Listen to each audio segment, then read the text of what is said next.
Shalom Bapak Ibu Saudara yang dikasihi Tuhan, Jemaat GPI Bukit Zaitun, Surabaya.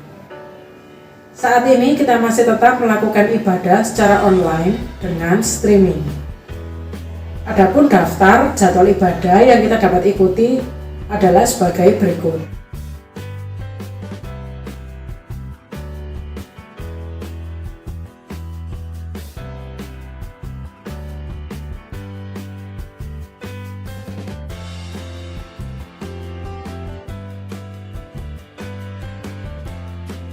Kelompok kecil atau PS tetap diadakan secara online dengan menggunakan aplikasi Zoom, Google Meet, atau aplikasi lainnya. Untuk informasi lebih lanjut, bisa menghubungi pimpinan PS masing-masing atau menghubungi kantor gereja di nomor 031 531 2222. Jemaat yang rindu memberikan persembahan atau perpuluhan dapat memberikan melalui kode QR yang tertera di layar berikut, atau melalui transfer ke rekening bank BCA nomor 509 04 10999 atas nama GTI Jemaat Bukit Zaitun Surabaya. Minggu pagi yang akan datang, tanggal 6 Juni 2021, diadakan ibadah secara online dan offline, dimulai pukul 6.30 pagi. Bagi Bapak Ibu Saudara yang ikut secara offline, silakan mendaftar terlebih dahulu lewat link yang akan dibagikan melalui PS masing-masing. Untuk memutus mata rantai penyebaran virus COVID-19, kami menghimbau Bapak Ibu Saudara agar selalu mengikuti protokol kesehatan dengan menerapkan 5M, yaitu menggunakan masker, mencuci tangan, menjaga jarak, mengurangi mobilitas, dan menghindari kerumunan. Bapak Ibu Saudara, mari kita mempersiapkan hati dan pikiran untuk menerima berkat firman Tuhan. Sebab itu, mari kita tetap menjaga suasana hadirat Tuhan di tempat kita masing-masing. Selamat beribadah, Tuhan Yesus memberkati.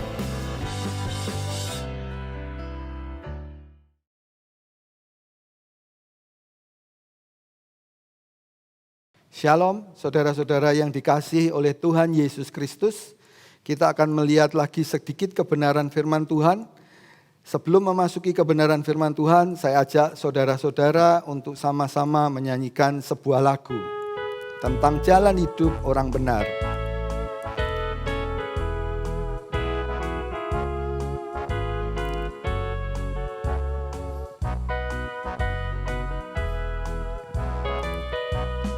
Jalan hidup orang benar diterangi oleh cahaya firman Tuhan.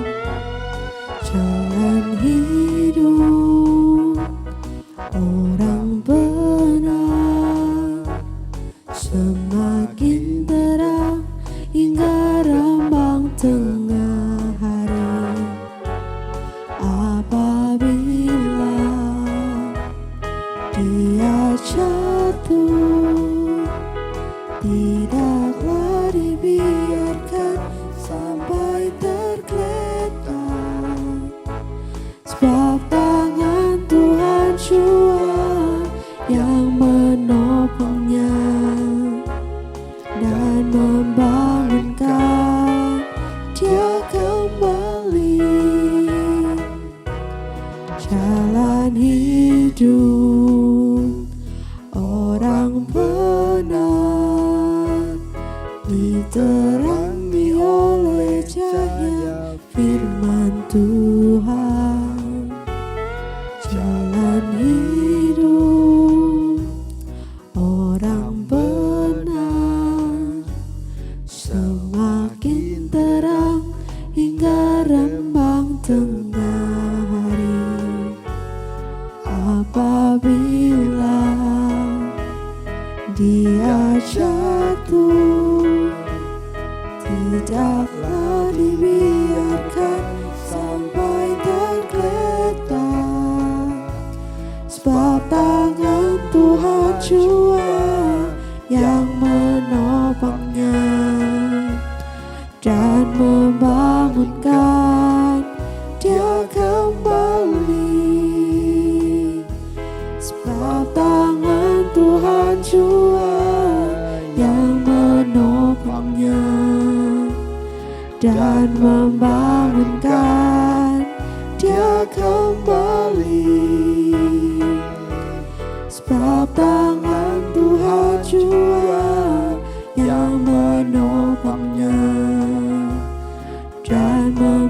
Jangankan dia kembali. Puji Tuhan, kita akan membaca 3 ayat yang tertulis di dalam kitab Kejadian pasal 6 ayat yang ke-9. Inilah Nuh adalah seorang benar dan tidak bercela di antara orang-orang sezamannya. Dan Nuh itu bergaul dengan Allah. Kejadian 6:12, Allah menilik bumi itu dan sungguh rusak benar. Sebab semua manusia menjalankan hidup yang rusak di bumi. Dalam kitab Ayub pasal 1 ayat yang ke-8. Lalu bertanyalah Tuhan kepada iblis, apakah engkau memperhatikan hambaku Ayub? Sebab tidak seorang pun di bumi seperti dia, yang demikian saleh dan jujur dan takut akan Allah dan menjauhi kejahatan. Judul firman Tuhan sore hari ini yaitu 2 orang benar di dunia. Saudara, tentu kalau kita berbicara tentang kebenaran, banyak hari-hari ini orang merasa benar. Banyak berita yang dikirimkan, padahal berita itu bukan berita yang betul. Atau istilah zaman sekarang yang disebut dengan hoax. Kenapa orang merasa dirinya betul? Karena banyak orang merasa bahwa apa yang dilakukan itu adalah yang paling betul. Padahal Tuhan tidak melihat kebenaran daripada manusia, sebab kebenaran dari manusia itu bukan kebenaran yang mutlak. Kebenaran daripada manusia itu sifatnya relatif, saudara. Kita akan melihat lebih dahulu tentang definisi daripada kebenaran. Walaupun di layar tertulis kecil, tapi saudara bisa melihat bahwa tulisan itu tercatat di dalam Yeskiel 18 ayat 5 sampai ke 9. Saya bacakan, kalau seorang adalah orang benar dan ia melakukan keadilan dan kebenaran. Dan ia tidak makan daging persembahan di atas gunung atau tidak melihat kepada berhala-berhala kaum Israel. Tidak mencemari istri sesamanya dan tidak menghampiri perempuan pada waktu bercemar kain. Ayat ke-7, tidak menindas orang lain. Ia mengembalikan gadaian orang, tidak merampas apa-apa, memberi makan orang lapar, memberi pakaian kepada orang telanjang. Tidak memungut bunga atau mengambil riba, menjauhkan diri dari kecurangan, melakukan hukum yang benar di antara manusia dengan manusia. Ayat yang ke-9, hidup menurut ketetapanku dan tetap mengikuti peraturanku dengan berlaku setia. Ialah orang benar dan ia pasti hidup. Demikianlah firman Tuhan. Definisi tentang seorang yang benar adalah seperti ini. Orangnya benar. Dia tidak kepingin sesuatu yang jahat, tidak kepingin membuat orang lain rugi atau membuat orang lain celaka, saudara. Apa yang tertulis di dalam Yeskiel 18 ayat yang ke-5 sampai ke-9, ini satu patokan. Ketika orang sebagai orang beriman, tidak cukup hanya sebagai orang beriman, tapi orang beriman itu harus hidup sesuai dengan apa yang dikatakan oleh firman Tuhan. Di ayat yang ke-9 dikatakan hidup menurut ketetapanku. Apa yang menjadi ketetapan Tuhan itu adalah kebenaran. Yohanes 17 ayat yang ke-17, firman-Mu itu adalah kebenaran. Dan apa yang terjadi hari-hari ini, Tuhan sudah memberikan satu hal yang indah, yaitu dasar daripada sebagai orang Kristen tahu kebenaran itu bukan dari manusia. Tetapi dari firman Tuhan itu adalah kebenaran. Sekarang kita melihat perbedaan antara kebenaran manusia dengan kebenaran dengan Allah. Kebenaran daripada manusia ditulis di dalam Ulangan 12 ayat yang ke-8. Mereka melakukan sesuatu itu menurut mereka benar, saudara. Kadang ada orang memberikan nasihat, menurut dia adalah benar, tapi kebenaran daripada manusia itu sekali lagi relatif. Mungkin kebenaran itu bisa berlaku di satu tempat, tapi di tempat lain pun itu bisa berubah, saudara. Ambil contoh, kalau satu orang bertanya, sekarang jam berapa? Kalau kita melihat jam tangan kita di waktu Indonesia bagian Barat, kita akan berkata, oh sekarang jam 14.27. artinya mendekati 2:30 sore. Itu betul, karena waktu Indonesia bagian barat. Kalau waktu Indonesia bagian timur dikatakan apa? Gak betul. Tempatnya sudah berbeda. Itulah kebenaran daripada manusia. Tapi kebenaran itu sudah dianggap betul, ini sekarang sudah jam 2:30. Itulah kebenaran daripada manusia. Beda dengan kebenaran daripada Allah. Kita lihat dalam Ulangan 12 ayat yang ke-25, di situ dikatakan apa? Janganlah engkau memakan supaya baik keadaanmu dan keadaan anak-anakmu yang kemudian apabila engkau melakukan apa yang benar di mata Tuhan. Tuhan bisa melihat hati kita, Tuhan bisa melihat pikiran kita. Bahkan kita seringkali lupa kalau Tuhan itu lebih daripada CCTV yang luar biasa. Berapa puluh tahun yang lalu orang kagum. Ketika ada satu foto ditunjukkan ada sebuah putung rokok di pinggir pantai dan itu berhasil di zoom, difoto dengan sangat jelas. Bahkan orang bisa melihat plat nomor yang ada. Orang sudah mengatakan, wow luar biasa. Tuhan lebih daripada itu saudara. Kalau hari-hari ini kita bersyukur di negara kita kemarin di launching yang namanya 5G. Artinya apa? Percepatan daripada komunikasi akan sangat meningkat. Dan kita melihat bahwa Bapak Presiden kita mengerjakan sesuatu yang tepat. Zaman sekarang orang bisa berkomunikasi dengan cepat. Artinya apa? Itu juga menambah atau memperkaya komunikasi itu makin canggih. Tapi jangan lupa, kecanggihan daripada teknologi manusia tetap terbatas. Tuhan lebih tahu. Tuhan tahu hati kita. Tuhan tahu pikiran kita. Bahkan belum melakukan apa-apa pun, Tuhan sudah mengerti apa yang ada dalam pikiran kita, saudara. Ini adalah sesuatu yang luar biasa. Sebab itu kalau kita mengatakan, engkau melakukan apa yang benar di mata Tuhan. Daud melakukan pada zamannya dalam Kisah Para Rasul dikatakan, Daud melakukan kehendak Tuhan pada zamannya. Daud melakukan segala kehendak daripada Tuhan. Kisah 13 ayat 22. Itu adalah kebenaran daripada Allah. Di mana kebenaran daripada Allah itu tidak akan pernah berganti. Sedangkan kebenaran daripada manusia itu cuma menurut pemandangannya dia sendiri. Mungkin kalau saudara sekarang ada di belahan bumi yang lain, kita berkata sore, di sana berkata sudah subuh. Kenapa itu berbeda? Ya itulah kebenaran dari manusia. Ada 3 ayat, tadi kita sudah baca Ulangan 12 ayat 8, Hakim-Hakim 17 ayat 6, Hakim-Hakim 21 ayat 25. Sebenarnya ketiga ayat ini menceritakan hal yang sama. Di mana manusia itu mempunyai kebenaran sendiri. Dia tidak mau dipersalahkan.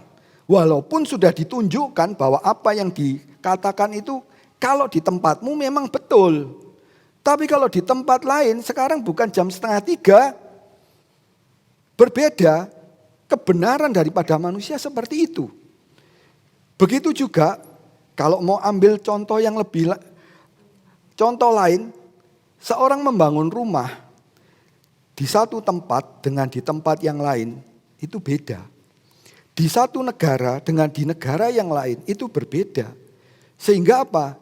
Ada istilah arsitektur atau sipil dari barat. Mana yang betul? Semuanya betul. Tapi kalau itu diterapkan di satu tempat, tidak cocok saudara. Kedokteran sama. Ilmu kedokterannya sama. Manusianya juga sama. Makannya juga sama. Tapi kenapa berbeda? Karena setiap orang belum tentu bisa diberi obat yang sama. Tapi manusia berkata ini sudah betul. Ini sudah dilakukan eksperimen, ini sudah dicoba beribu-ribu kali dan menghasilkan hasil yang sama. Seperti contoh vaksin. Banyak orang kadang bertanya, ini vaksin ini betul enggak ya? Ya saya bukan seorang medis, tapi saya cuma mengikuti berita yang ada bahwa vaksin itu memang oke. Ada orang yang mengambil sikap, saya enggak mau divaksin. Saya cukup dengan daya imun saya saja, sudah cukup. Ini bukan orang di negara yang berkembang. Di negara-negara yang maju pun ada orang yang berpikir seperti itu.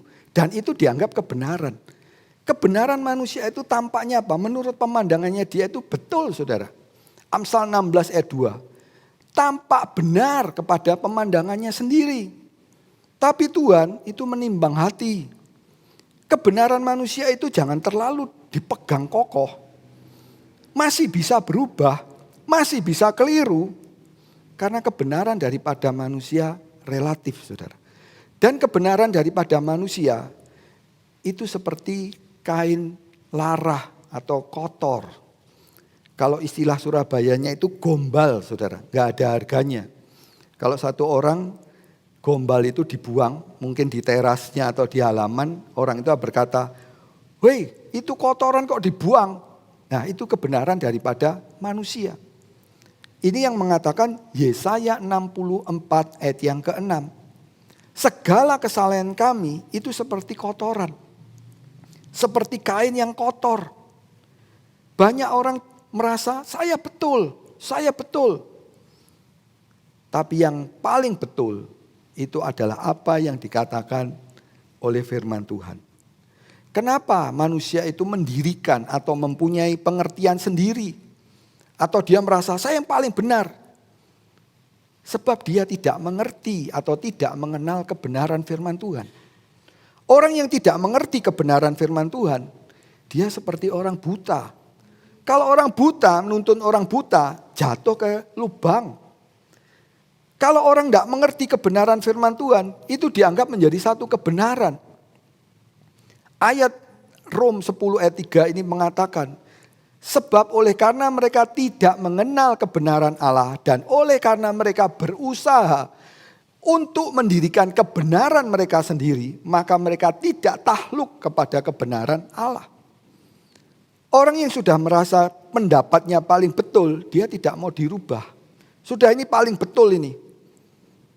Padahal kebetul atau kebenaran daripada manusia yang dikatakan betul itu belum tentu betul. Tapi kalau dia berusaha untuk mendirikan kebenaran mereka sendiri, berapa banyak di media sosial itu diceritakan bagaimana ada Yesus yang berwujud perempuan. Ini sesat, saudara. Ada satu orang mengatakan jangan ngomong sesat, bidat. Ya mau pakai istilah apapun yang pasti itu tidak cocok dengan firman Tuhan. Ada satu orang yang lebih senior dia kirimkan. Ketika saya terima saya ngomong, saya beritahu ini pengajaran yang bidat atau sesat. Oh saya nggak tahu. Ya sebab dia tidak melihat lebih banyak lagi. Hal-hal yang seperti ini di hari-hari akhir akan banyak, saudara. Kadang tentang vaksin ini tentang chip.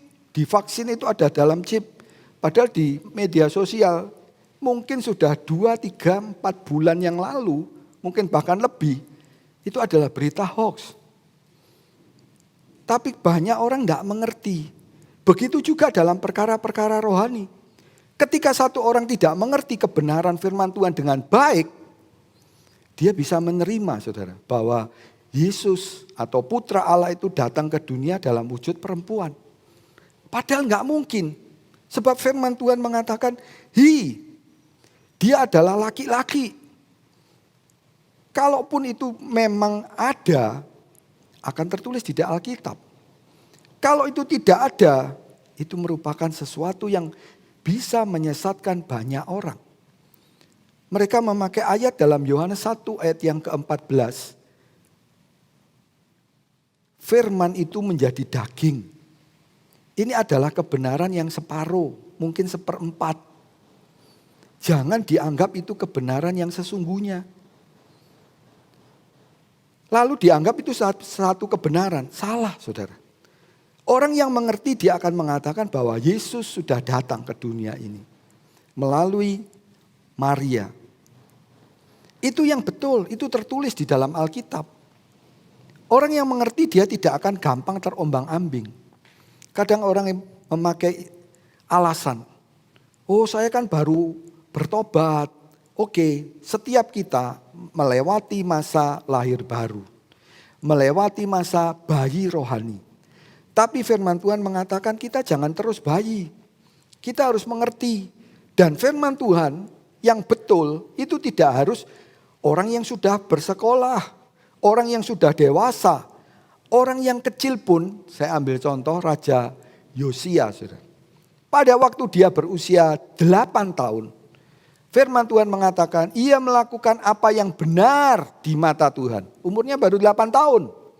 Dan hidup seperti Daud bapak leluhurnya. Dan tidak menyimpang ke kanan atau ke kiri. Raja Yosia adalah raja yang kedua dari usianya. Yang termuda namanya Yoas, 7 tahun dia menjadi seorang raja. Tapi orang-orang muda ini bisa melakukan kebenaran di mata Tuhan kalau dia mau. Dan kebenaran daripada firman Tuhan ini luar biasa. Bukan hanya untuk orang besar, orang dewasa, bahkan kanak-kanak seperti Yosia pun dia bisa melakukan apa yang benar, tidak menyimpang ke kanan dan ke kiri. Kebenaran daripada Allah itu berbeda dengan kebenaran manusia. Mungkin kebenaran manusia itu satu pegang benar, ini pegang benar. Ya, bisa berlaku untuk 2 orang. Tapi kebenaran firman Tuhan atau kebenaran Allah itu cuma berlaku 1 orang, saudara.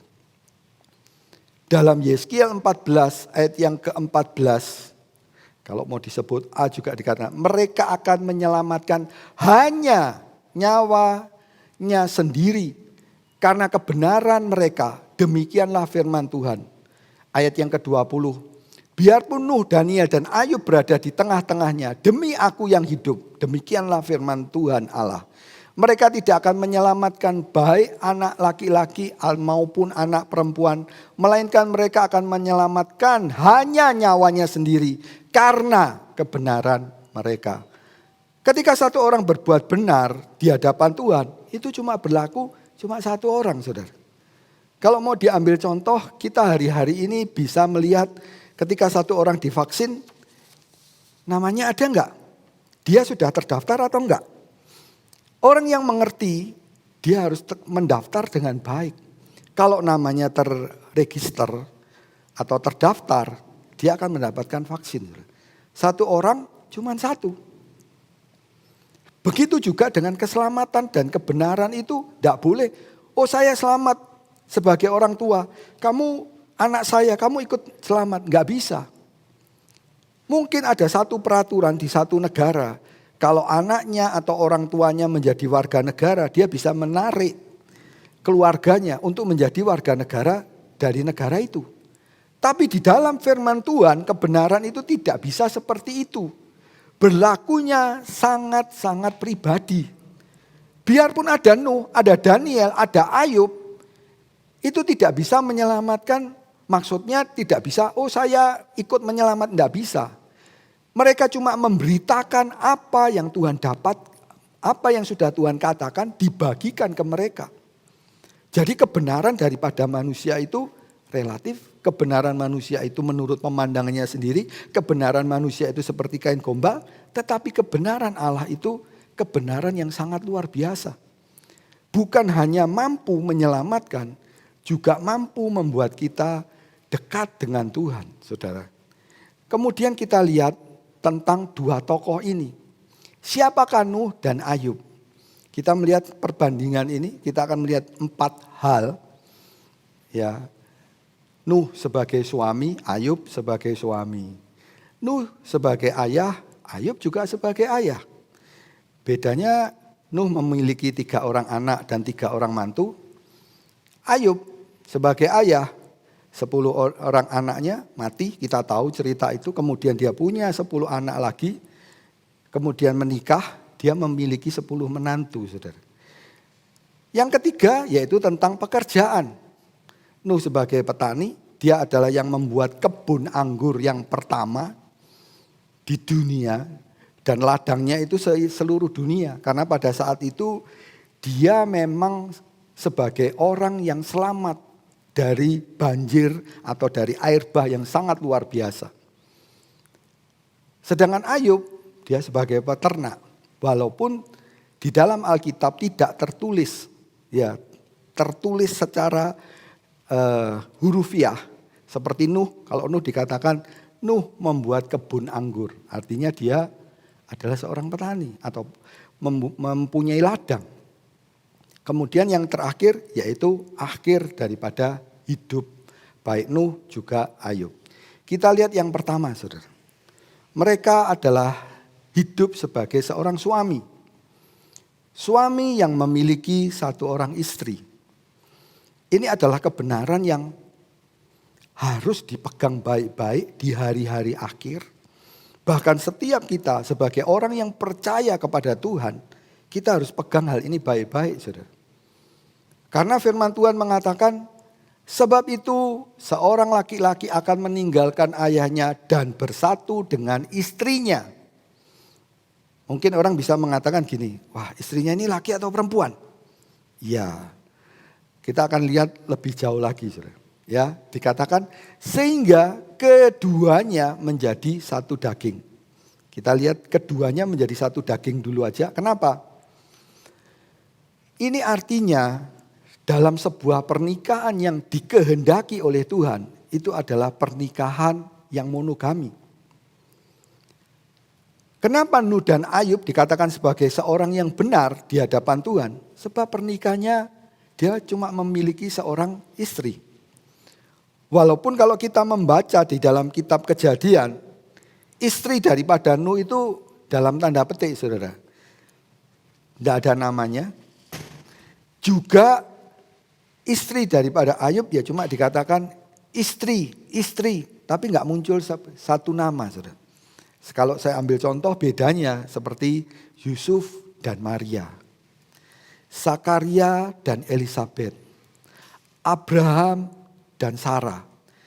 Tapi kedua tokoh ini tidak disebutkan. Tapi Alkitab mencatat bahwa mereka ini adalah dua orang benar di bumi, saudara. Artinya standar mereka bukan hanya cuma tingkat desa, tingkat kota, tapi seluruh dunia.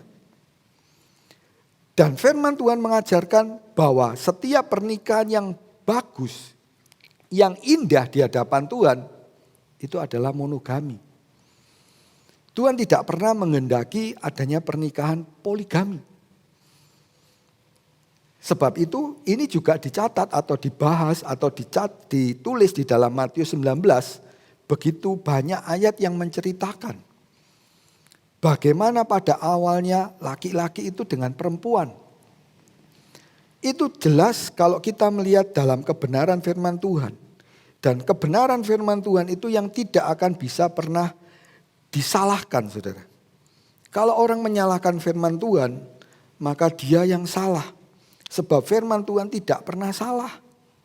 Firman Tuhan itu selalu betul. Tuhan tidak pernah mengajarkan supaya adanya pernikahan yang berbeda. Pernikahan yang kedua. Yang saya maksud berbeda itu laki-laki dengan laki-laki. Tuhan menginginkan pernikahan itu laki-laki dengan perempuan. Istri itu menceritakan tentang seorang perempuan. Dan ini tidak ingin adanya perceraian. Dalam rumah tangga mereka, enggak semuanya indah, saudara. Sebagai seorang suami, kalau dalam Alkitab tidak banyak diceritakan bagaimana kehidupan istri daripada Nuh. Tapi kita juga melihat walaupun tidak diceritakan secara tertulis, kehidupan istri daripada Nuh ini baik, saudara. Kalau memang ada sesuatu yang salah, maka dia akan apa? Tertulis. Kita lihat perbandingannya seperti ini. Nuh dalam tanda petik berhasil mendidik istrinya dengan baik. Padahal zaman itu begitu rusak. Dalam Kejadian 6, firman Tuhan mengatakan apa? Waduh, saya sampai menyesal. Padahal Tuhan itu panjang sabar. Padahal Tuhan itu begitu baik, begitu kasih kepada manusia. Tapi sempat atau ayat firman Tuhan mengatakan Allah menyesal. Tuhan menyesal. Karena apa? Keadaannya sangat rusak. Tapi toh dalam keadaan yang begitu rusak, di mana keadaan zaman Nuh itu digambarkan seperti Nanti pada waktu putra manusia Yesus datang kembali ke dunia, dalam Lukas 17, itu seperti zamannya Nuh, seperti zamannya Lot. Keadaannya begitu rusak, tapi istri daripada Nuh ini bagus, saudara. Nuh bisa mendidik istrinya dengan baik, sehingga Nuh bisa membawa bukan hanya dirinya sendiri, dia bisa membawa istrinya, 3 orang anaknya dan 3 orang mantunya. Sedangkan Ayub ini gagal, saudara. Gagal dalam tanda petik mendidik istrinya. Dalam Ayub pasal yang kedua ayat yang ke-9. Istri daripada Ayub mengatakan, hujatlah akan Tuhan. Masihkah engkau terus percaya kepada Tuhan? Kamu lihat fakta, apa yang terjadi? 10 anakmu mati. Seluruh hartamu habis. Kesehatanmu hancur. Apa kamu masih percaya sama Tuhan? Apa kamu tidak menghujat Tuhan? Dihujat aja. Saudara, Ayub dia mengatakan, dia berani tegas. Dia berkata, kamu perempuan gila. Mau terima yang baik tapi tidak mau terima apa yang menjadi haknya Tuhan. Kalau Tuhan memang memberikan sesuatu yang dalam tanda petik tidak enak, menurut daging gak enak, saudara. Kalau satu anak meninggal saja orang tua sedih. Ini 10 anak mati semuanya. Tentu sedihnya kalau dihitung matematika bisa-bisa pangkat tak terhingga. Tapi si Ayub dia tetap tahan. Istrinya gak tahan. Secara akal betul apa yang dipikirkan oleh istrinya Ayub. Buat apa saya ikut Tuhan? Bahkan kalau cerita tentang pernikahan dalam Matius 19, murid-murid berkata, oh kalau gitu saya jangan menikah aja. Matius 19 ayat 10 dan sampai 11, oh saya enggak menikah aja. Tuhan katakan enggak bisa. Ini bukan karena menikah dan tidak menikah. Ada orang dalam Matius 19 ayat 12, ada yang orang menikah karena apa? Ya memang dia menikah. Ada orang yang tidak menikah karena Tuhan. Ada yang orang tidak menikah karena kemauannya sendiri. Apa yang terjadi di dalam kehidupan Ayub itu ngeri, saudara. Istrinya Ayub ini secara akal betul. Tapi Ayub gagal mendidik istrinya. Beda dengan Nuh. Nuh berhasil mendidik istrinya. Kenapa? Dia bisa mengajak istri ini tuh bersama-sama membangun bahtera. Tentu itu bukan uang kecil, uang mahal, saudara. Dengan risiko yang sangat besar. Saat itu tidak ada orang yang buat kapal segede atau sebesar itu. Tentu kalau kita mau lihat lebih jauh, gak mudah. Kenapa Nuh mau mengambil risiko dan istrinya mendukung? Berapa banyak kadang istri tidak mendukung, saudara. Sudah Pak, percuma ikut pelayanan Pak. Ya kalau bahasa Surabayanya bojai, percuma. Ada saudara seperti itu, tapi Nuh tidak. Nuh berhasil membuat istrinya ini ikut di dalam proyek Allah. Sedangkan Nuh sendiri dia mengerti rencana Allah. Dia mengerti dengan baik apa yang Tuhan perintahkan di dalam hidupnya. Walaupun sulit, bikin perahu kecil aja kalau nggak biasa saudara, bisa tenggelam, bocor. Ini bahtera saudara, 300 hasta pada zaman itu. Ini bukan perkara yang mudah. Tapi Nuh berhasil, Ayub enggak berhasil. Ketika semuanya habis dia ngomong iya enak si Nuh. Nuh itu untuk membangun bahtera juga butuh dana. Begitu banyak hal yang dikorbankan. Supaya apa? Dia bisa menyelesaikan rencana Allah. Dalam kehidupan keluarganya. Nuh berhasil. Ayub tidak berhasil. Sebagai suami itu tetap mengasihi. Walaupun berhasil, Nuh tetap mengasihi istrinya. Ayub yang dalam tanda petik gagal, dia tetap mengasihi istrinya. Saudara. Kita baca dalam Kolose 3 ayat 19, ayat firman Tuhan ini mengatakan, hai suami-suami, berarti bukan hanya satu orang. Kasihilah istrimu, ya bukan artinya poligami. Artinya banyak suami-suami yang diberi nasihat oleh firman Tuhan. Dan janganlah berlaku kasar terhadap dia. Ayub berkata kasar, saudara. Kamu perempuan gila. Itu kasar. Tapi Ayub tidak pernah ditulis dalam Alkitab dia memukul. Dia berbuat hal yang jelek. Bisa saja si Ayub mengatakan, wah kamu saya ingat-ingat ya, kamu berbuat salah ya. Ayub gagal, saudara. Ayub 2 ayat 9. Lagikah engkau bertetap dalam tulus hatimu, hujatlah olehmu akan Tuhan. Ini istri yang dia tidak punya kebenaran firman Tuhan. Hidupnya dicocokkan dengan kebenarannya sendiri. Dia mengalami berkat Tuhan, mendapatkan berkat Tuhan yang luar biasa. Karena dalam Ayub 1 ayat 1 dikatakan, Ayub ini orang yang paling kaya di Uz.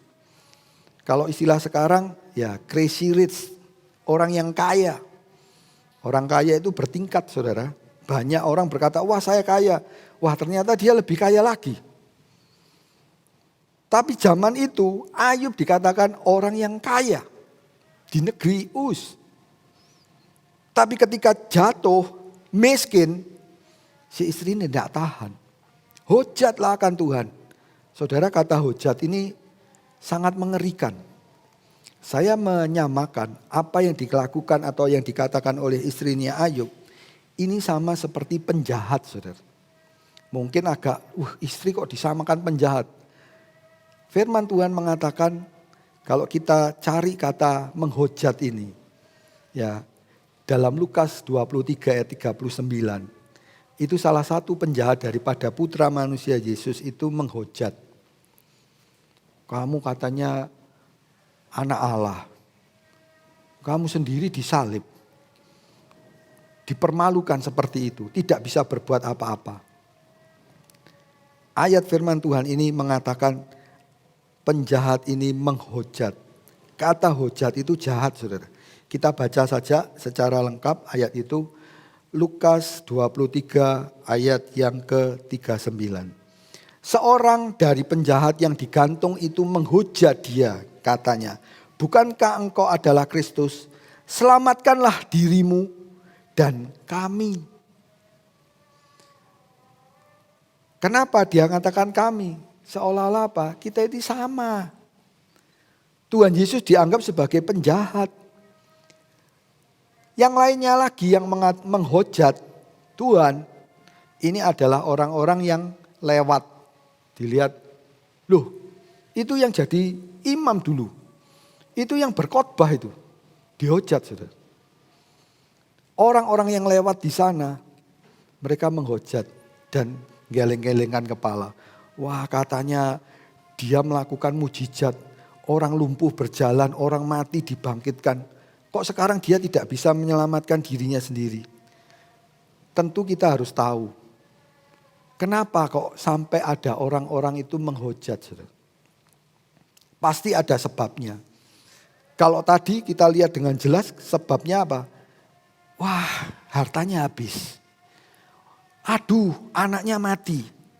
Tapi firman Tuhan mengatakan dalam Yeskiel 20 ayat 27. Oleh karena itu berbicaralah kepada kaum Israel, hai anak manusia, dan katakanlah kepada mereka, beginilah firman Tuhan Allah. Dalam hal ini juga nenek moyangmu menghujat aku, yaitu mereka berubah setia kepadaku. Kalau satu orang dia menghujat itu karena sudah satu perkara dalam hatinya itu sudah, wah kepinginnya apa? Ngata-ngatain yang buruk-buruk, saudara. Itu bisa terjadi kenapa? Mereka berubah setia. Mereka menyembah kepada Allah-Allah yang lain. Mereka tidak mau lagi ya hidup sesuai dengan kebenaran firman Tuhan. Nyembah itu hanya boleh kepada Tuhan Yesus. Jangan punya ilah lain. Jangan pernah mau menyembah kepada yang lain. Yang patut disembah itu hanya Yesus, hanya Allah yang patut disembah. Apa akibatnya kalau orang menghujat? Sebenarnya kata hujat ini dahsyat. Sebab itu Tuhan juga memberikan Atau firman Tuhan mengatakan hukumannya juga dahsyat, saudara. Dalam Imamat 24 ayat yang ke-16. Siapa yang menghujat nama Tuhan, pastilah ia dihukum mati dan dilontari dengan batu oleh seluruh jemaah itu. Bayangkan saudara, kalau satu orang dilempari batu sampai mati saudara. Kalau satu orang mungkin ya pernah main ketepil. Nah, kalau main ketepil kadang-kadang karena kepingin batunya ini dilontarkan lebih keras, ditariknya lebih kuat lagi. Ketika ditarik lebih kuat lagi, elastisitas daripada ketapil ini atau talinya ini putus saudara. Waduh, kena tangan mungkin atau kena kepala, bisa-bisa keluar kata-kata apa? Waduh, sakit. Baru satu batu. Kalau itu 100 batu yang ngelemparin orang 100, waduh ya sakit juga. Tapi ini bukan hanya 100, tapi sampai mati. Kenapa kok hukumannya dahsyat? Sebab apa yang dilakukan juga dahsyat. Firman Tuhan juga menasihatkan, jangan sampai kita menghujat Roh Kudus.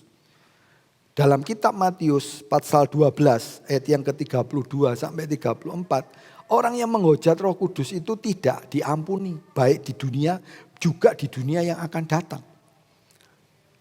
Kalau perkara-perkara kecil saja sudah menghujat, ngata-ngatai orang, dia akan sulit atau tidak akan tahan ketika menghadapi hari-hari yang sulit, saudara. Kita ke depan ini melihat banyak hal yang akan terjadi. Belum satu bencana selesai, muncul bencana yang lain. Semua sama-sama bingungnya, saudara. Ada satu berita mengatakan, wow di Australia oke, sudah boleh lepas masker. Ya, mereka melockdown atau tidak mau ada orang luar masuk ke negara Australia. Saya kemarin cuma lihat media sosial, belum sempat ngecek atau tidak ngecek saudara. Di video itu cuma ditunjukkan dia mengatakan ini tanggal 27 Mei 2021. Keadaan kota Melbourne di lockdown. Itu satu perkara yang kita nggak bisa tahu. Di negara kita kemarin di kota Kudus. Di lockdown saudara. Atau ditutup. Atau istilahnya lokal, bukan ditutup secara global, hanya sebagian kecil. Kota Kudus ditutup saudara. Kenapa? Ya karena sesuatu itu berbahaya. Kalau banyak hal seperti ini kadang-kadang ada orang gampang-gampang apa? Melontarkan kata-kata yang wah ini enggak becus ini. Lah yang enggak becus siapa? Wah harusnya seperti ini. Hati-hati. Apalagi kalau kita mengata-ngatai Tuhan. Saya ikut Tuhan, sudah melayani Tuhan. Ternyata kok saya masih kena. Pandemi ini masih bisa ya mengganggu aktivitas saya. Bahkan ada orang ngomong, kenapa kok Tuhan izinkan? Dalam kehidupan Ayub sebagai orang benar, dia juga mengalami masa-masa yang begitu dahsyat. Nuh juga orang benar. Kenapa dia masih bisa juga jatuh? Di dalam perkara minum anggur, mabuk. Yang penting kita jangan sampai menghujat Tuhan. Jangan sampai kata-kata kita itu salah. Setiap perkataan kita itu harus dipertanggungjawabkan saudara. Dalam Matius 12 ayat yang ke-34 sampai 36. Juga dalam Yeremia. Setiap kata-kata itu berdiri di hadapan kita. Apalagi kata-kata hujat. Zaman itu dihukum mati, dilempari batu sampai mati. Ini istri daripada Ayub. Kalau istrinya Nuh, luar biasa saudara. Proyek Allah selesai. Kemudian apa? Mereka bersama-sama seluruh keluarga itu, Nuh punya seorang istri cuma satu, walaupun dia yang menguasai seluruh dunia. Dia punya istri satu. Saudara. Setelah dia sukses, dia tidak lupa bahwa hanya boleh satu orang istri yang dicintai sampai mati saudara.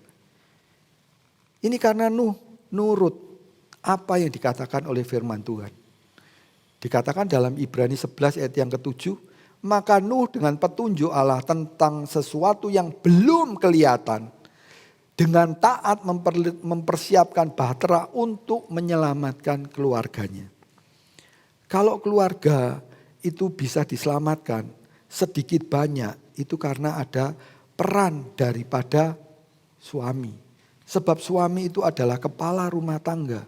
Suami itu adalah sebagai imam. Suami ini yang menentukan arah daripada kehidupan keluarga itu. Kalau Ayub ini rupanya kurang tegas. Dia sudah betul. Dia berusaha untuk mencoba menolong anaknya yang suka berpesta pora. Tapi dia tidak berani bermuka lebih masam kepada anak-anaknya. Ini gak perlu pesta seperti ini. Apalagi pesta-pesta ini membuat apa? Dia jauh dari Tuhan. Dia cuma cari kesenangan di dalam hidupnya. Mungkin mereka bisa berkata, saya punya uang, bapak saya kaya, paling kaya di US. Urusannya apa? Toh saya gak pinjam. Tapi kesukaan dunia, perkara-perkara dosa itu bisa masuk. Memang tidak diceritakan. Tapi Tuhan pasti punya alasan kenapa 10 orang anaknya itu mati. Itu ada satu hal yang perlu kita mengerti dengan baik. Bahwa apa yang dilakukan oleh anak-anak Ayub, 10 anaknya ini melakukan sesuatu yang salah di hadapan Tuhan.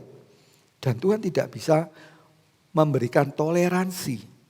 Loh katanya Tuhan itu kasih, iya. Jangan lupa Tuhan selain kasih, Tuhan itu adil. Ketika Tuhan melihat dosanya sudah sampai kepada puncaknya, maka anak-anak daripada Ayub ini dihukum mati, saudara, dengan cara yang menyedihkan. Banyak orang merasa bahwa hidupnya sudah betul, sudah benar. Tapi coba dicocokkan dengan firman Tuhan. Bagaimana kita berkata, bagaimana kita bekerja, bagaimana kita memiliki sebuah keluarga. Apakah keluarga kita sudah termasuk keluarga yang benar di hadapan Tuhan?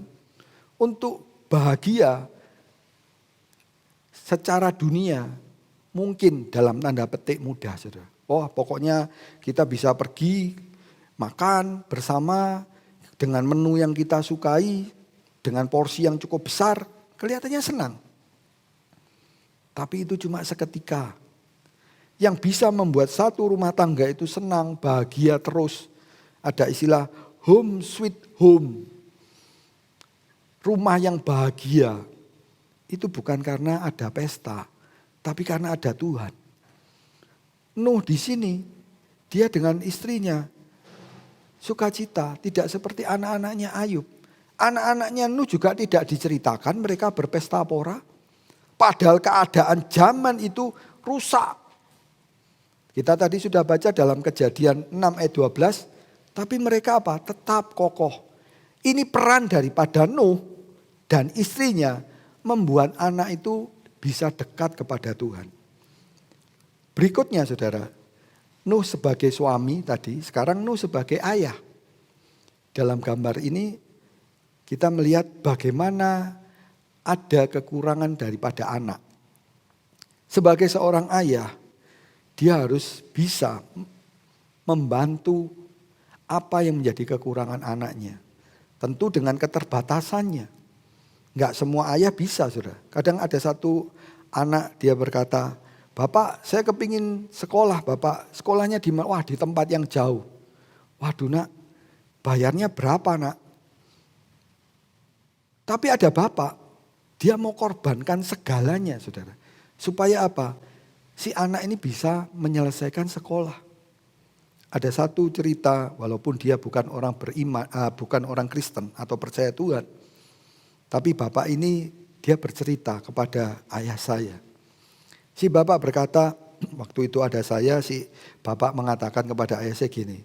Saya akan menjual, baik mau sepeda motor saya, kemudian meja-meja, kemudian lemari, apapun barang yang ada di rumah.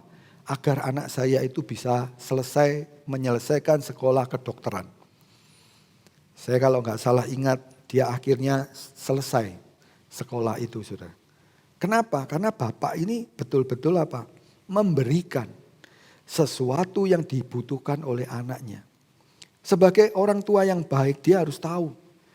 Dan kita harus mengerti, firman Tuhan mengatakan bahwa orang tua itu adalah wakil daripada Tuhan. Ayat ini saudara bisa lihat. Hai anak-anak, taatilah orang tuamu dalam segala hal. Karena itulah yang indah di dalam Tuhan. Seorang anak itu bisa percaya kepada ayahnya. Ketika ayah itu mempunyai hubungan yang baik dengan anaknya. Si anak ini harus bisa diyakinkan. Bukan dengan kepandaian fasilida, bukan dengan hadiah. Tapi karena Roh Kudus. Karena orang tua itu betul-betul mengasihi anaknya. Berapa kali anak berbuat salah kepada orang tua. Toh orang tua mengampuni. Berapa kali berbuat hal-hal yang tidak menyenangkan. Makan pagi masih ada, makan siang masih ada, saudara. Makan malam juga ada. Kenapa? Orang tua itu kepingin supaya anak itu taat. Ketaatan daripada anak, ini sebenarnya dia akan beruntung sendiri dengan ketaatannya kepada orang tua. Kita lihat yang lain. Dalam Efesus 6 ayat 1. Ayat ini dengan lebih jelas lagi mengatakan, taatilah orang tuamu di dalam Tuhan. Karena, kata harus, saudara, haruslah demikian. Ini adalah hubungan yang baik antara orang tua, ayah dengan anak. Sebab apa? Tuhan juga berkata ya kepada bapak-bapak. Kolose 3 ayat 21, hai bapak, janganlah sakiti hati anakmu, supaya jangan tawar hati. Artinya di sini orang tua masih bisa berbuat sesuatu yang salah. Contoh seperti Saul. Dia berbuat salah kepada Yonatan. Walaupun akhirnya keduanya meninggal atau mati. Karena Yonatan diracuni dalam tanda petik oleh ayahnya sendiri. Kamu harus memusuhi si Daud. Dipertegas lagi dalam Efesus 6 ayat yang keempat, saudara. Dan kamu bapak-bapak janganlah bangkitkan amarah di dalam hati anak-anakmu. Tetapi didiklah mereka di dalam ajaran dan nasihat Tuhan.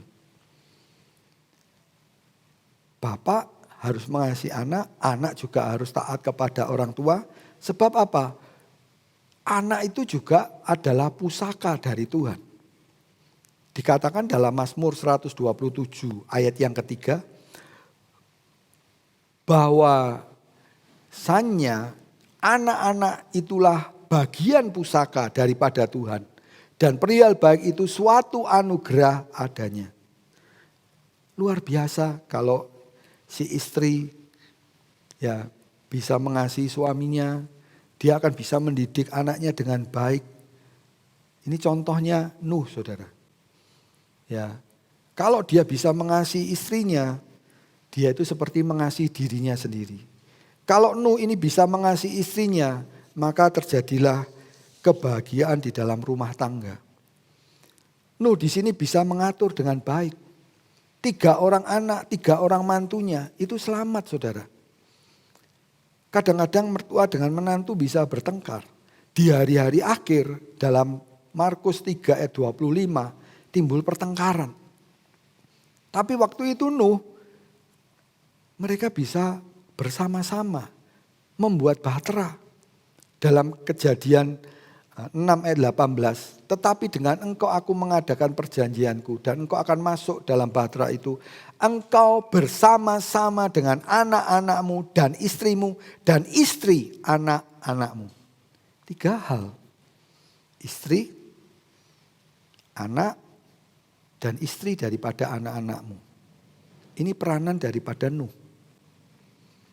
Dia sebagai ayah, istrinya sebagai pasangan sejodoh, membuat anak-anak 3 orang anak laki-laki ini ikut di dalam rencana Tuhan. Kadang ada bapak ngomong, tidak bisa anak itu dipaksa. Iya, memang gak dipaksa. Buatlah dia mengerti, buatlah dia tahu bahwa Bapa itu betul-betul mengasihi dia. Bukan sembarangan, bukan dengan fasilita, bukan dengan hadiah. Loh, apa nggak boleh kasih hadiah? Boleh. Tapi inti daripada sebuah keluarga yang bisa seperti Nuh, itu adalah kasih kepada Kristus.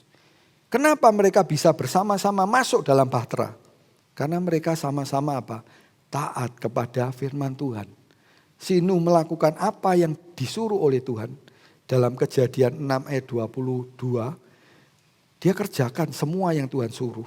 Persis seperti yang dilakukan, sehingga apa? Istrinya juga mendukung, saudara. Ketiga orang anaknya juga mendukung. Beda dengan anak-anak Ayub. 10 anak Ayub pertamanya mati, saudara. 10 anaknya kemudian itu diceritakan dalam Ayub pasal yang terakhir, ayat pasal 42. Pasal terakhir, di situ cerita bagaimana Ayub pemulihan dan termasuk anak-anaknya. Kalau kita mengerti, sebenarnya Tuhan tidak pernah berbuat sesuatu yang salah. Nuh ini dalam keadaan yang begitu buruk pun, tetap ada orang yang mau cinta Tuhan, tetap ada keselamatan. Di hari-hari yang sulit seperti ini, kita tetap bisa mendapatkan perlindungan daripada Tuhan. Lepas dari segala yang jahat, karena Tuhan itu membawa kita, melindungi kita ke satu tempat yang tidak bisa dijangkau oleh malapetaka. Mungkin kalau kita lewat lembah bayang-bayang maut, kita jangan pernah takut. Kehidupan di dalam dunia ini cuma sementara. Kalau kita punya Tuhan, berarti kita punya rumah di dalam kerajaan sorga. Seperti yang dikatakan dalam Yohanes 14.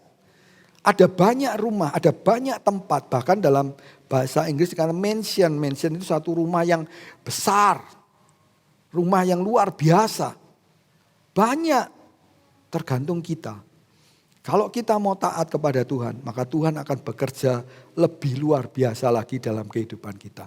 Sekarang kita melihat poin yang berikutnya, saudara, tentang pekerjaan ini, saudara. Ya, di dalam pekerjaan ini ada perbedaannya antara Nuh dan Ayub. Nah, tadi kita melihat Nuh ini sebagai petani, kemudian Ayub itu sebagai peternak.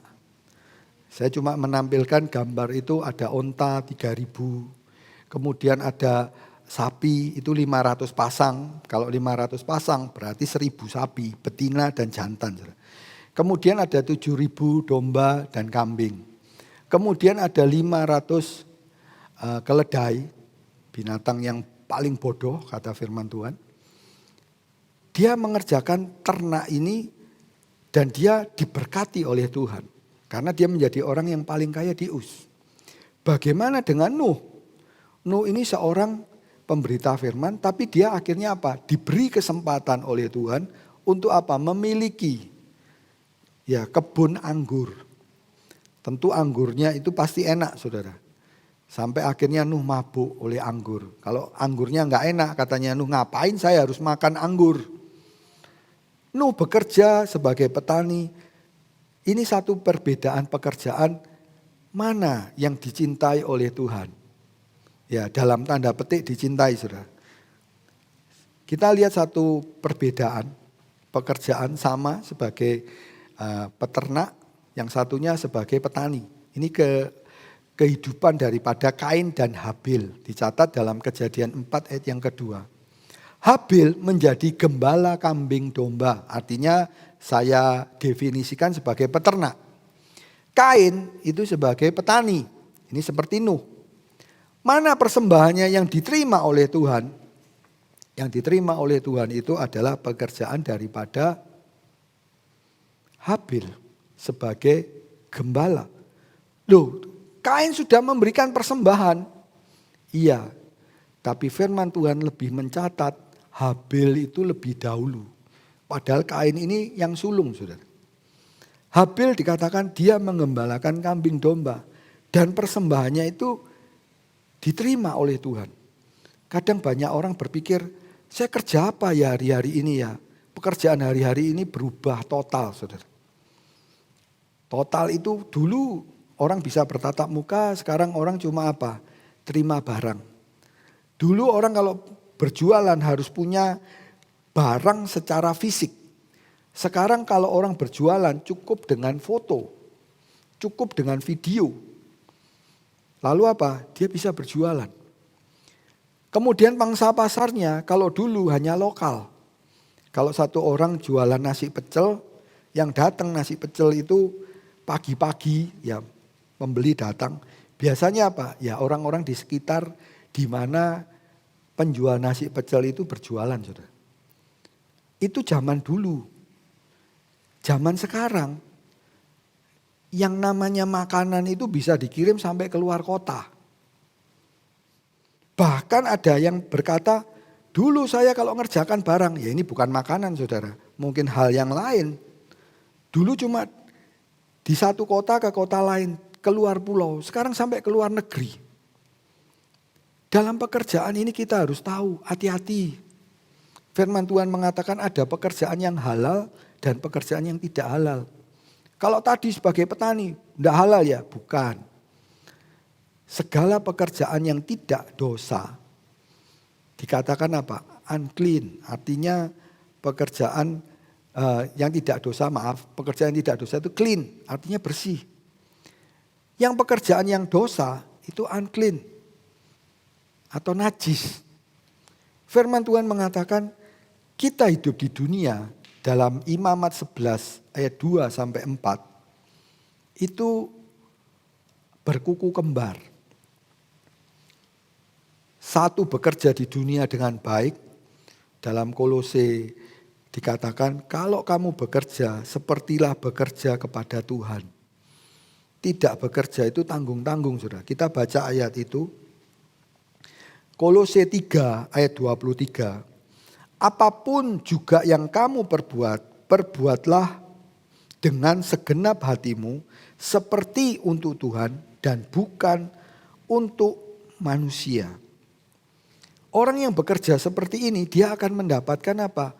Hasil. Si Ishak sumurnya ditutupi saudara oleh orang-orang Filistin. Tapi dia tidak pernah habis. Kenapa? Sumber berkat itu dari Tuhan. Kalau pekerjaannya halal, Tuhan bisa memberkati. Loh, kalau pekerjaan tidak halal apa enggak bisa diberkati? Ya, dengan cara yang tidak halal dia mendapatkan, maka dengan cara yang sangat mengerikan, penghasilan itu akan keluar saudara. Kita percaya walaupun hari-hari ini sulit, pekerjaan itu memang enggak mudah. Apalagi kalau orangnya sudah senior. Mau belajar komputer, ya sudah ketinggalan zaman. Seperti orang usia 60 tahun baru mencoba untuk belajar setir mobil saudara. Apalagi kalau main skateboard, jatuh saudara. Terlalu sulit. Lalu apa yang harus dikerjakan? Kita harus yakin bahwa segala yang terjadi dalam kehidupan kita, itu Tuhan yang mengatur.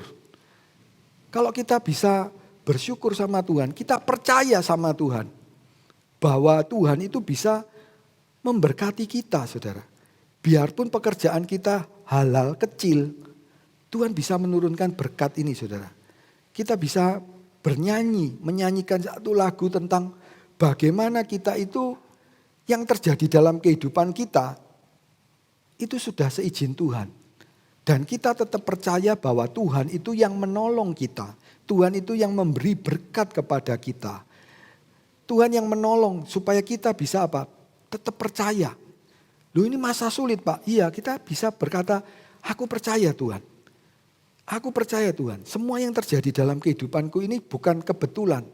Tapi apa yang terjadi dalam kehidupanku ini sudah menurut apa yang Tuhan rencanakan. Yang terbaik.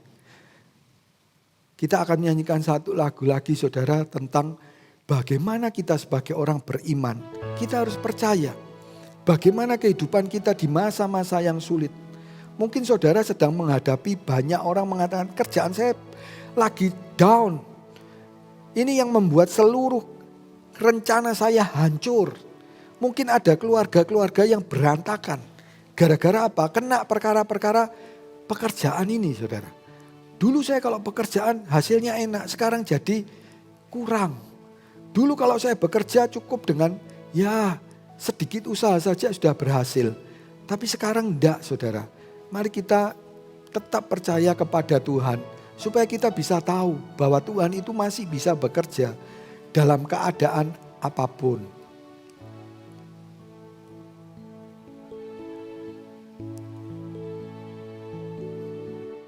Segala yang terjadi dalam hidupku ini, semua ada dalam rancangan-Mu.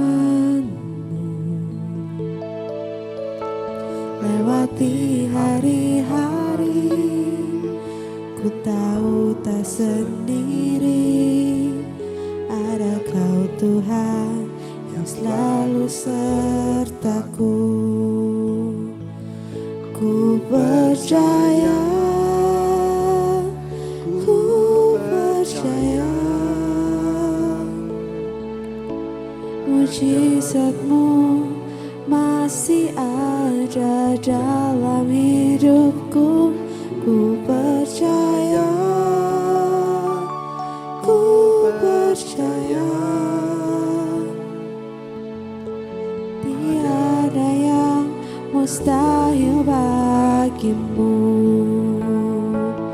Ku percaya, ku percaya, mujizat-Mu masih ada dalam hidupku. Ku percaya, ku percaya, tiada yang mustahil bagimu. Percayalah bahwa Tuhan tetap bisa memberkati saudara. Tuhan masih bisa menolong saudara. Bagi Tuhan tidak ada barang yang mustahil. Bagi Tuhan tidak ada barang yang sulit. Dan tidak ada barang yang mustahil buat orang yang percaya. Markus 9 ayat yang ke-23. Orang yang bekerja tidak halal, saudara. Ini adalah orang yang celaka. Dikatakan apa? Celakalah orang yang mengambil laba yang tidak halal untuk keperluan rumahnya. Untuk menempatkan sarangnya di tempat yang tinggi.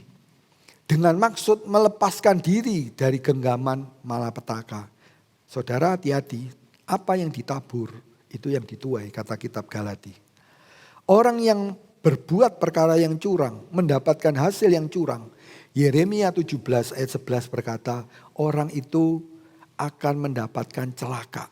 Dan celaka yang diterima oleh orang itu, saudara, itu sangat menyakitkan. Sebab itu Tuhan katakan kalau bekerja yang halal. Orang yang kerjaannya halal, dia bisa mendapatkan apa? Umur yang panjang. Amsal 26 ayat yang ke-11. Ternyata kejujuran itu satu hal yang dinilai oleh Tuhan yang bisa membuat orang itu umurnya jadi panjang. Dikatakan apa? Orang yang membenci laba yang tidak halal itu memperpanjang umurnya. Umur manusia itu ada di tangan Tuhan. Dan setiap kita diberi jatah umur oleh Tuhan. Tidak ada yang tahu kapan kita berakhir. Numpang di dalam dunia yang fana ini. Tapi jangan pernah kepingin untuk mendapatkan laba yang tidak halal.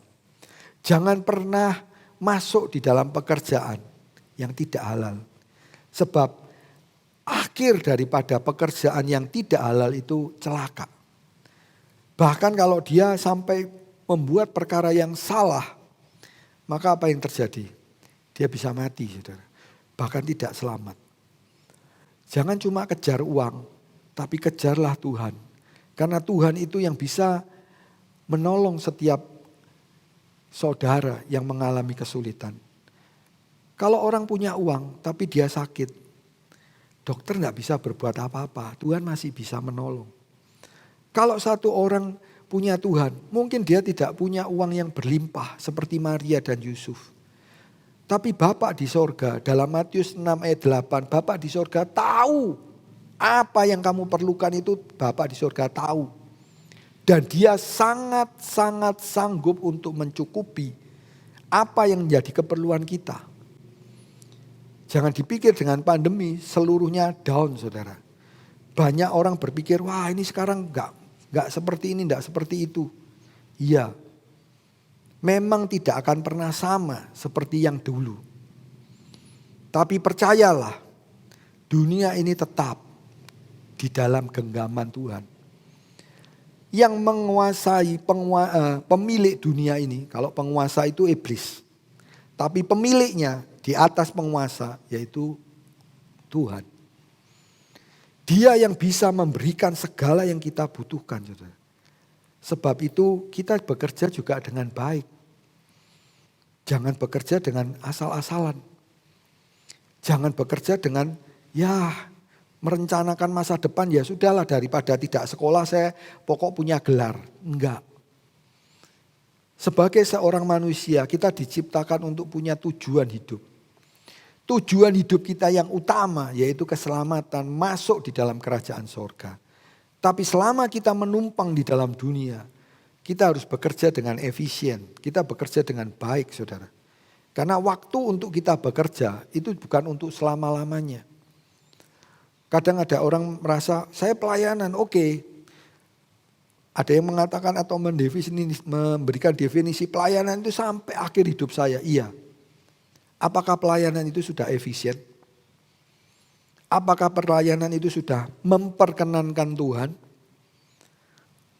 Karena ada waktu yang membatasi kita ketika kita bekerja, ketika kita pelayanan. Ada istilah dalam Yohanes pasal 9. Tuhan mengatakan, aku bekerja pada waktu siang. Yohanes 9 ayat 4. Nanti ada saatnya di mana tidak ada satu orang pun bisa bekerja ketika malam itu datang.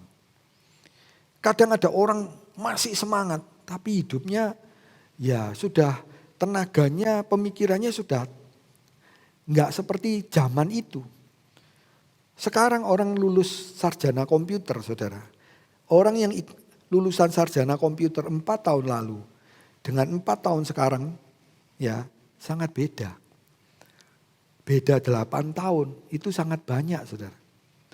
Sekitar tahun 80-an ada satu anak dia sekolah di luar negeri. Di Amerika, waktu itu saya masih SMP. Si ayah dan ibu daripada anak itu cerita ke ibu saya. Dia berkata, anak saya gak bisa pulang. Kalau bekerja kembali ke Indonesia. Kemudian bertanya, kan harusnya dia dapat ilmu yang lebih tinggi, banyak hal yang dia bisa gali. Justru di sini tidak ada orang yang mengerjakan hal itu, kan dia bisa lebih enak. Dia berkata, zaman itu tahun 80 sekian, itu dia belajar tentang komputer. Lalu si anak ngomong, saya nggak bisa bekerja sama dengan yang lain. Yang lain mungkin masih pakai kalkulator, pakai Simpoa. Saya harus pakai komputer. Saya harus belajar dengan pemrograman. Dia kalau cerita tentang pemrograman dari komputer, bahasa-bahasa program komputer, dia akan nggak tahu. Bedanya 10 tahun. Tapi sekarang dia nggak bisa mengerti seperti zaman dulu. Karena apa? Ada perkembangan yang lebih besar lagi. Karena pekerjaan. Dulu orang kalau berpikir, ayo kita tur. Orang tur ke negara-negara maju. Tur ke satu tempat yang disebut, wah menyenangkan. Oke. Tapi sekarang orang enggak bisa cuma bekerja itu aja, saudara. Semua hal itu dibuat lebih, istilah dunia itu profesional. Mau enggak mau istilah itu tetap ada di dunia ini. Dan makin hari makin lebih bagus lagi.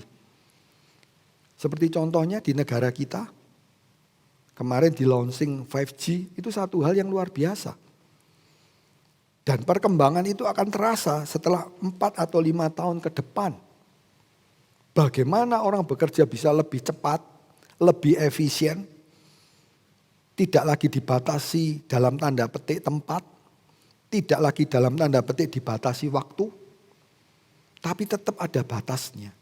Kalau usia itu sudah lanjut, dia tidak akan bisa berbuat banyak. Sebab itu bekerjalah dengan baik. Kalau orang bekerja dengan baik, Tuhan bisa memberkati. Cara Tuhan memberkati jangan pernah dipikir, saudara. Bukan artinya kita nggak mau mikir pekerjaan, bukan. Pikirkan pekerjaan itu dengan baik, minta pimpinan Tuhan, supaya apa? Ketika bekerja bukan dengan pengalaman, tapi dengan teknologi, kalau istilah sekarang kan teknologi. Dengan teknologi ilahi, seseorang itu bekerja. Gak mudah, saudara. Orang bekerja zaman sekarang dengan pendidikan 8 tahun yang lalu. Kita harus lihat itu adalah fakta. Dulu orang cuma berpikir bagaimana kita bisa terbang ke satu tempat ke tempat lain. Itu yang dinamakan wisata. Sekarang gak lagi seperti itu. Ada satu program namanya SpaceX, saudara. Saudara kalau zaman sekarang bisa dilihat, dunia ini bukan satu tempat yang luas. Dunia itu cuma kecil, sebuah desa. Saya kembali ke SpaceX tadi. SpaceX ini sekarang dikembangkan, orang bisa pergi ke luar angkasa. Dan itu betul-betul bisa terrealisasi, saudara. Tapi akan ada saatnya, kemajuan itu bukan lagi menjadi yang terdepan. Ada saatnya nanti teknologi seperti itu akan ditinggalkan. Ada waktunya. Sebab itu kita harus hidup dengan baik. Poin yang terakhir yaitu akhir daripada hidup Nuh dan Ayub. Dalam kitab Kejadian 9 ayat 29, Nuh mencapai usia atau mencapai umur 950 tahun. Kalau saya bandingkan dengan usia manusia yang paling tua itu namanya Metusalah, 969 tahun. Ayub walaupun tidak disebut sampai sekian ratus tahun, kehidupan Ayub lebih bagus, saudara. Kenapa? Ayub masih diberi umur 140 tahun lamanya. Kemudian dikatakan ia melihat anak-anaknya dan cucu-cucunya sampai keturunan yang keempat. Tuhan memberikan jaminan buat hidup orang benar itu bukan hanya sebagai ayah, bukan hanya sebagai suami, sebagai mertua, di dalam pekerjaan, sampai akhir hidupnya itu juga dilihat oleh Tuhan. Saudara. Tuhan melihat ini satu perkara yang indah, sebab itu jangan sampai kita tidak hidup benar. Jaminan Tuhan untuk kita bisa untuk menjadi hidup benar, kalau kita itu melakukan segenap perintah itu dengan setia di hadapan Tuhan. Seperti yang diperintahkannya kepada kita. Orang yang hidupnya benar, dia akan diberi umur yang panjang. Amsal 10 ayat 27. Kemudian orang yang hidupnya benar, saudara, oleh Tuhan itu dilihat. Mata Tuhan itu tertuju kepada orang-orang benar. Dan telinganya kepada teriakan mereka yang minta tolong. Kalau orang itu hidupnya benar, sama Tuhan didengar. Kalau orang itu berbuat sesuatu yang tidak benar, Tuhan akan tutup telinga. Dan Tuhan tidak akan pernah, bahasa Jawanya noleh dikit aja, ngelirik aja, enggak, saudara. Kenapa? Ya kamu orang yang tidak benar. Sebab itu kita melihat contoh dua orang tadi, Nuh dan Ayub. Kehidupan orang benar ini belum sempurna, tapi kehidupan mereka itu membuat kita belajar bahwa di dalam kehidupan orang-orang benar itu masih perlu hal-hal yang Tuhan perintahkan itu dilengkapi. Nuh itu hebat. Ayub itu juga luar biasa. Dia bisa membuat sebuah keluarga yang sangat luar biasa. Tapi Tuhan memberikan perintah itu, dan setiap perintah yang dikatakan oleh Tuhan kemudian ditaati dengan baik, maka perintah itu akan membuat hidup orang-orang benar, termasuk kita orang benar. Itu luar biasa. Bahkan di akhir zaman Tuhan memberikan perlindungan ekstra buat setiap kita yang percaya. Kita jangan takut. Mungkin ada orang mulai bingung. Ini vaksinnya tidak berfungsi. Ini ada pandemi baru atau virus yang baru. Ini bagaimana? Ingatlah saudara, percayalah bahwa Tuhan itu masih bisa melakukan mujizat. Dalam kitab Yohanes pasal yang 15 dikatakan, pasal 5 ayat 17 dikatakan, Bapakku dan aku masih bekerja sampai sekarang.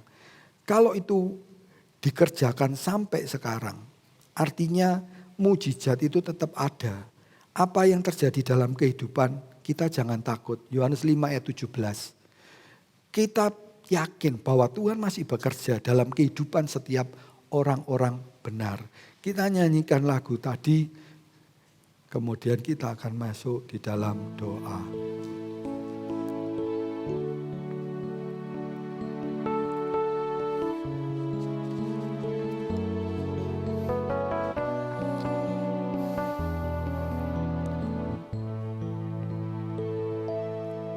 Segala yang terjadi dalam hidupku ini, semua ada dalam rancangan-Mu.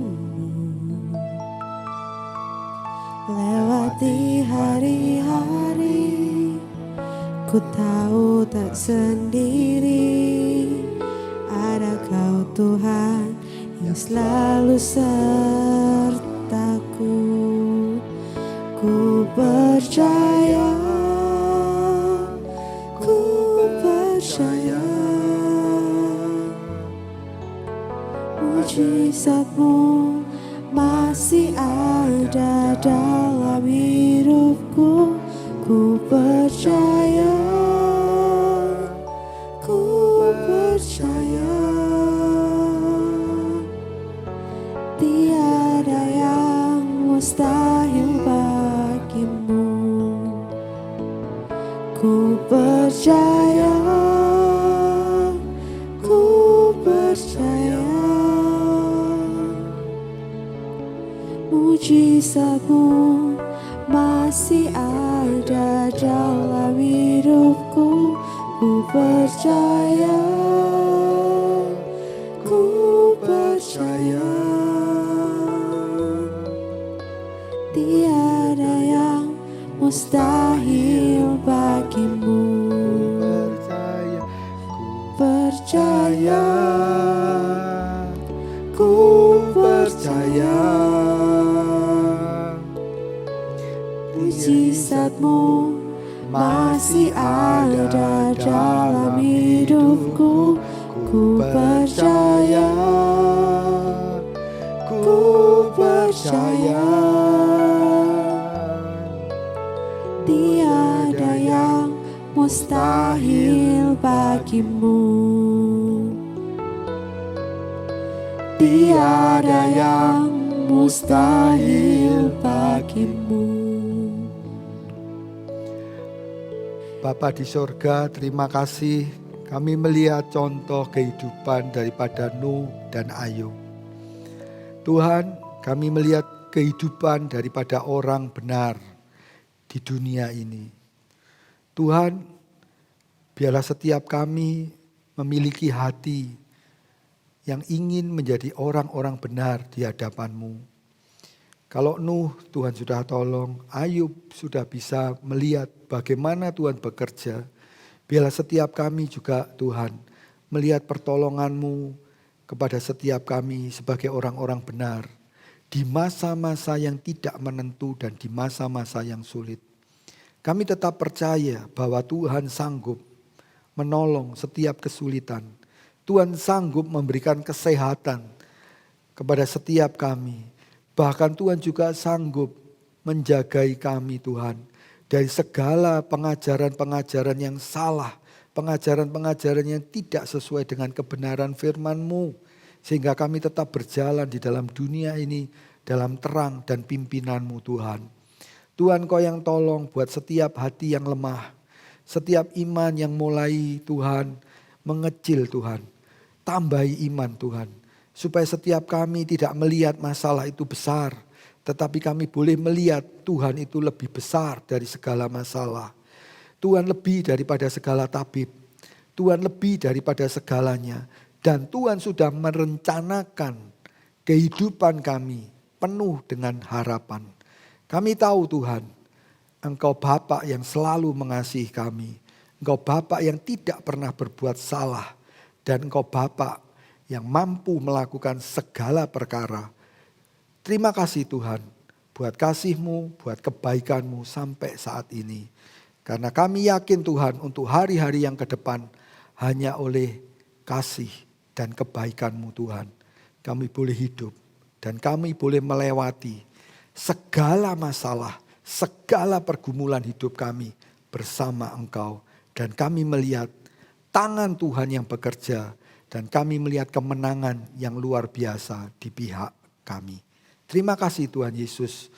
Tuhan, pada akhirnya hamba-Mu mohonkan berkat daripada Allah Bapa, anugerah daripada Tuhan Yesus Kristus, persekutuan yang indah di dalam Roh Kudus, limpah dengan kuasa, karunia, buah roh, pimpinan, penyertaan daripada Tuhan, mulai saat ini sampai Tuhan Yesus datang kembali. Di dalam nama Tuhan Yesus kami alaskan doa kami. Haleluya. Yang percaya katakan bersama-sama dengan saya, amin. Bapa, terima kasih. Bapa, terima kasih. Bapa di dalam surga, ku berterima kasih. Amin. Tuhan Yesus memberkati kita semua.